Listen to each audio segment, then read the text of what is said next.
Hello everyone, and welcome to episode 8 of my N Gauge layout build. The little railway that we've been working on for all this time is rather small, as you can see, and in theory that means it's easy to carry around. But I haven't actually taken it anywhere yet because I'm worried about the thing getting damaged. So in this episode we're going to look at making a box for the layout that will keep it safe during transport and also keep the dust off whilst it's being stored. So with that said, let's get started. Some of you may have noticed it's been quite a long time since my last video. And the main reason for that is I couldn't make my mind up over what I wanted this lid to look like. I'd been mulling over the design for many weeks when a fine man named Kevin Devine made this comment. Another consideration for your next build might be to build the layout with a proscenium arch so that it looks like you're looking into a diorama. Proscenium arch has a nice ring to it, doesn't it? I will admit I did have to Google exactly what one of those was, but once I'd looked at a few pictures, I thought it would be something worth incorporating into my layout. Let's have a look at the final box design. As usual, I have managed to massively overcomplicate what should have been a simple 5-sided lid. I want the lid to split into multiple parts so that the layout can be viewed from multiple angles without the lid getting in the way and also whilst retaining as much of the back scene as possible. So, to that end, it will be made in 4 parts. The back and the top will be one piece. There'll be the arch at the front, and then the left and right hand side panels will also come off. In addition to that, I'm also going to have lights in the top, which will require a 3D printed bezel to carry power in and out. So we're going to start with the back panel. It's a relatively simple rectangle with a groove cut out from the top to rest the top panel in, which just makes that joint a little bit more rigid. After measuring it out on a sheet of 9mm ply to the dimensions settled on in the CAD model, we begin by busting out the circular saw to cut out the rough shape. I cut the panel to the correct width, but leave the rectangle long past where the top cut would be. This is because I'm going to use a router to create the groove at the top, and having material on both sides of that groove means I've got more to rest the router on, which just makes life a little bit easier. And then, once the routing is done, I make the final cut at the top.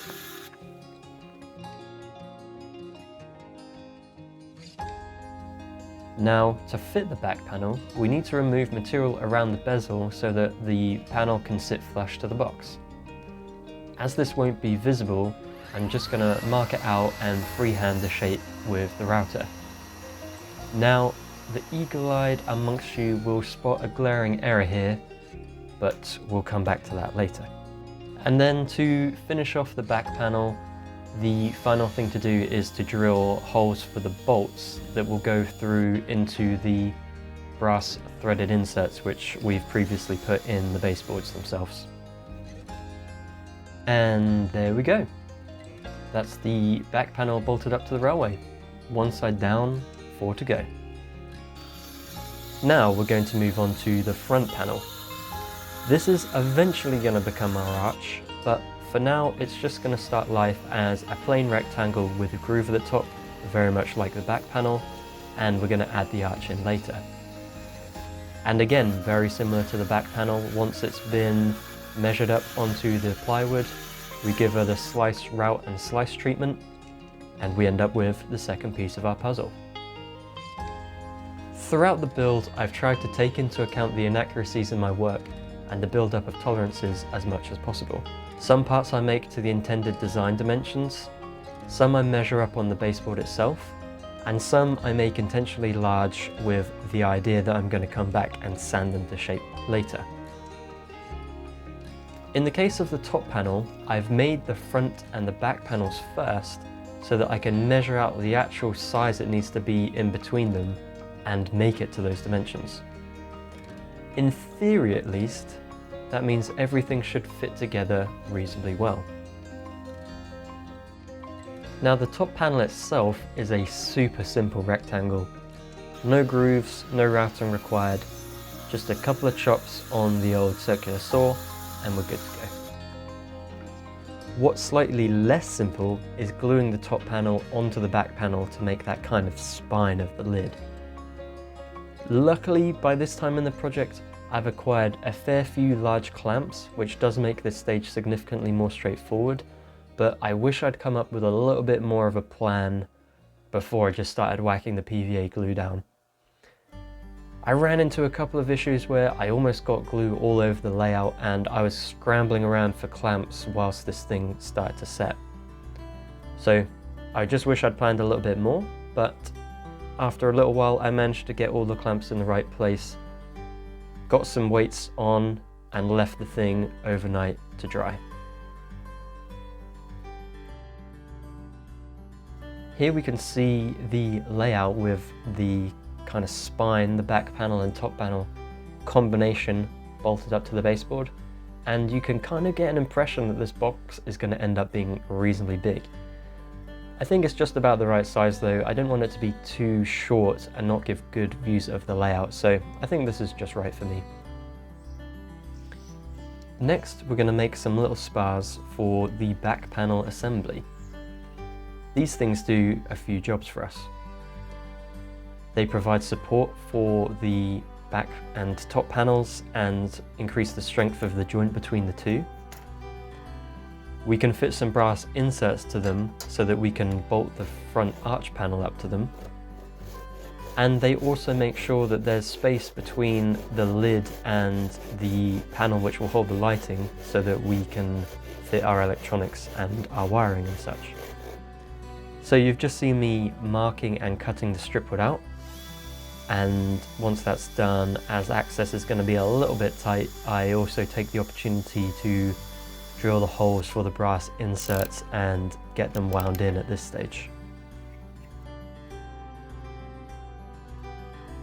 Then, as with pretty much all the other glue jobs I've had on the railway, I'm using Gorilla Glue PVA to attach the sticks.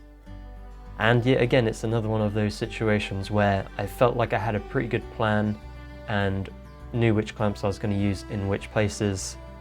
And then as soon as I put down the glue onto the wood, I fall into a blind panic and seem to entirely forget what I'd planned to do.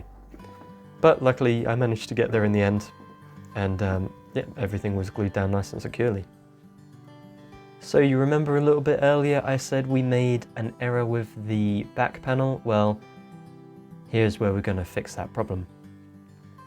I realized I made a really stupid mistake whereby I just made room for the bezel on the back panel but not actually provided any holes so that we could push the connectors through, which is pretty embarrassing when I think about it now.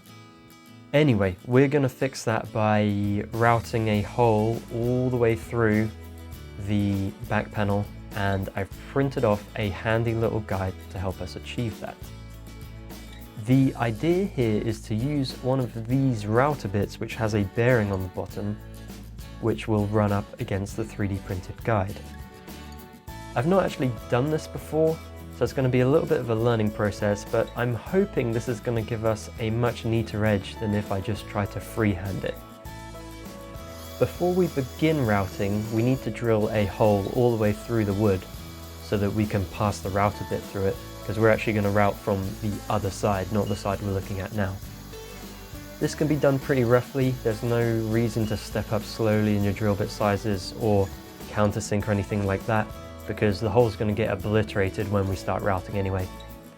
So drill the hole out pretty quickly, just large enough so that I can get the router bit through it, and then flip the wood over.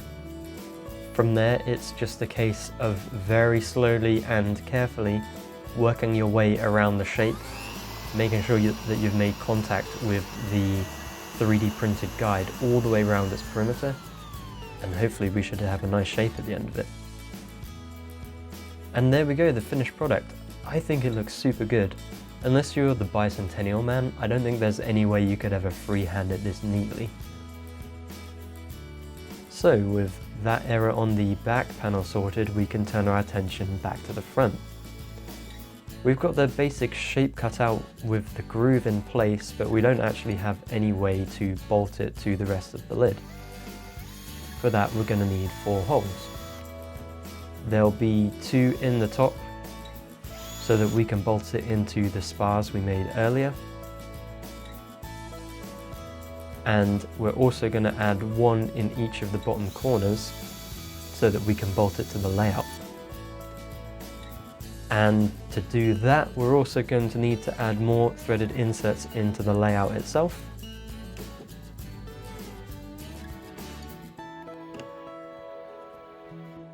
And there we go, the front panel is now bolted up to the rest of the layout. The final 2 pieces that will define the shape of the lid are the side panels. Like the front arch piece, I want these to be completely removable, which is why I've had to include some pieces of strip wood around their edge, which will have the threaded inserts fitted into them. And having this kind of shaped side panel also acts as a handy handhold to pick the box up by, so I didn't need to include separate handles. The issue with making these pieces now is that all my tolerances have built up, and I'm making something that needs to fit into a specific sized gap. This means essentially I have to make them a little bit large and hand fettle them into shape so that they fit nicely. It's a pretty quick process to cut out the main sort of back piece for each side panel, and I make sure to make them oversized so that I can then sand them down to fit. Unfortunately, the sanding process is rather tedious and time consuming and consists of offering them up to the baseboard, filling and sanding down material where necessary, and then repeating this operation until the shape is just right.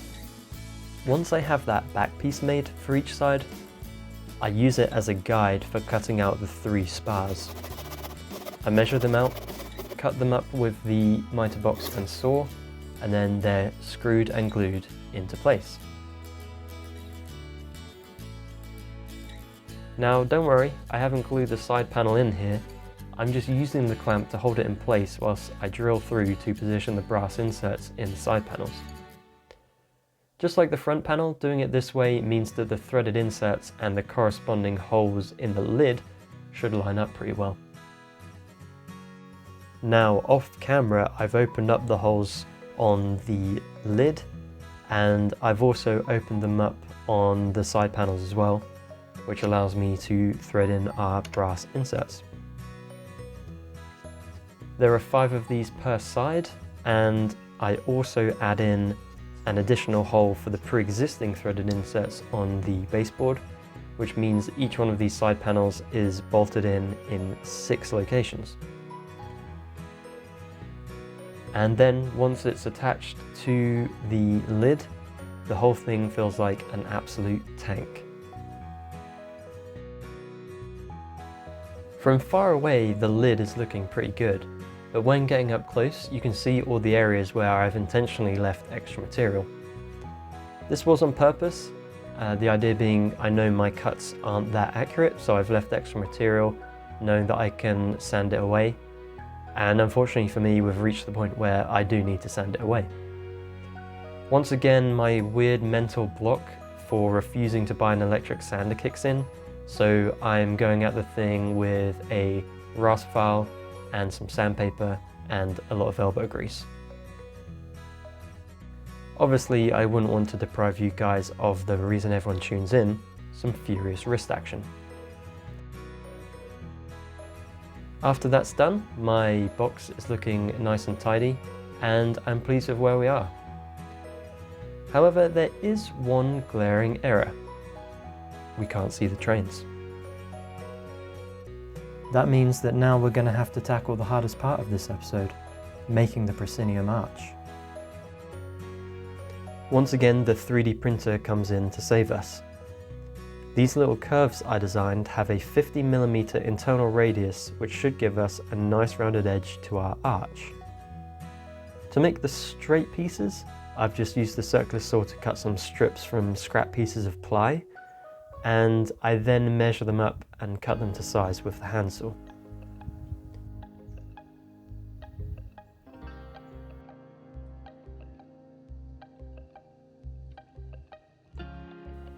All of these pieces get screwed down to the inside of the arch panel, and I take particular care around the curves where the wood and the printed pieces meet. I need them to line up as well as possible so that I don't get a weird step in these areas. Now we come to the moment of truth. This part was pretty nerve-wracking, as it would be easy to make a big mess of things and have to rebuild this whole front panel, so I made sure to triple check everything before I even started. I started making small cuts at a time and very frequently stopping and checking to see that I was happy with how things were progressing. And I was pretty happy. It was super satisfying to run the router along the inside of the guide and see this super clean cut coming out the back.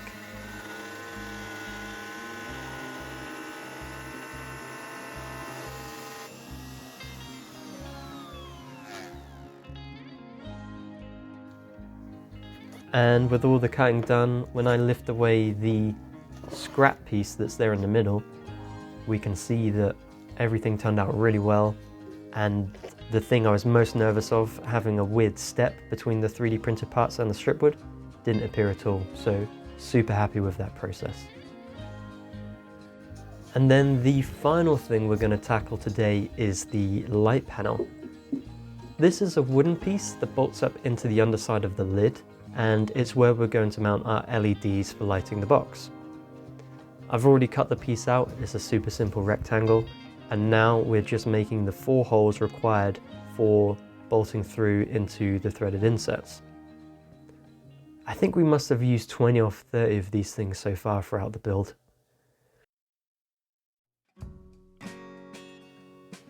Once that's done, we can bolt the panel up into the box. You can see here how it creates a hidden space above the panel where our wiring and such can go. And to finish the lid off, for this episode at least, I use my Dremel tool to make some small oval cutouts in the top panel braces so that I've got somewhere to route all the wiring through. And boosh, that should be all the woodworking done for the lid. Let's look at all the pieces we've made in this episode. First, we have the lid and back panel assembly. Then we have the 2 side panels. And we have the front arch. And finally, the light panel. And with the whole thing bolted up together, I think it looks pretty good. There's a lot of work left to do, but in general all the pieces are there, and the layout is now reasonably safe when being stored, and the lid should also keep most of the dust off of it. So that wraps up this episode. Next time we're going to continue working on the box, including adding lights, a back scene, and other details. Thanks for watching, and I'll catch you next time. Bye for now.